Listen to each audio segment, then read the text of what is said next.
Хай.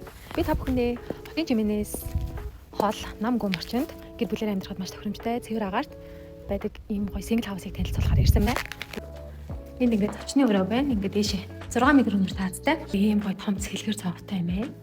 За ийшлээд ингээд харах юм бол ард харагдж байгаа хэсгээр хооллох хэсэг байж болохоор юм байна. Гэр бүлээр гоё ширээ тариад сууж болохоор хэсэг байна. Алтайгооны хэсэг маань болохоор энд байна. За энд галтайгоогоо байрлуулад за энэ дээр болохоор бас юм хөргөн террастай. Миний бодлоор энд хөргөн жижигэн цэцэрлэгт хүрээлэн хийгээд гэр бүлээр хамтдаа суугаад хооллол маш гоё юм байна. Хооллох хэсгийн хажууд бас энэ талдаа хийшээ гардаг юм террастай байгаа. Тэгээд 4 угаалгын өрөө байдаг. Доороо 1 угаалгын өрөөтэй байна. За бүгд тийш гарцгаая. Хоёр давхарт ингээд байлээ.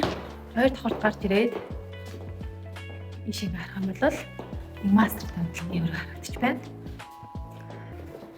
Энд бас нэг мастер тамдлын өрөө.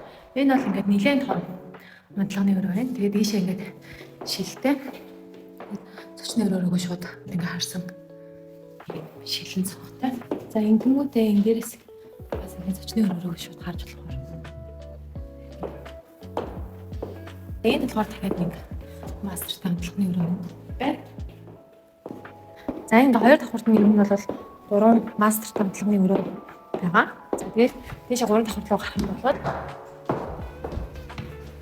ингээд шиг террас руу гарах шээ.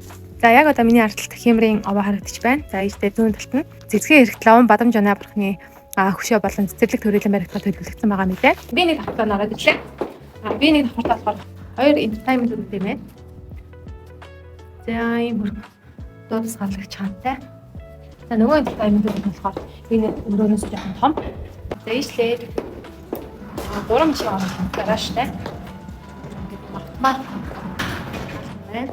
3 машин багтаан жижиг аврын машин бол бараг 4 машин багтахаар энэ том гаражтай байна. Тайлбар хэсгээр дэлгэрэнгүй мэдээллийг оруулж өгсөн байгаа. Та манай хаусыг үзэх хүсвэл доорх дугаараар холбогдоорой.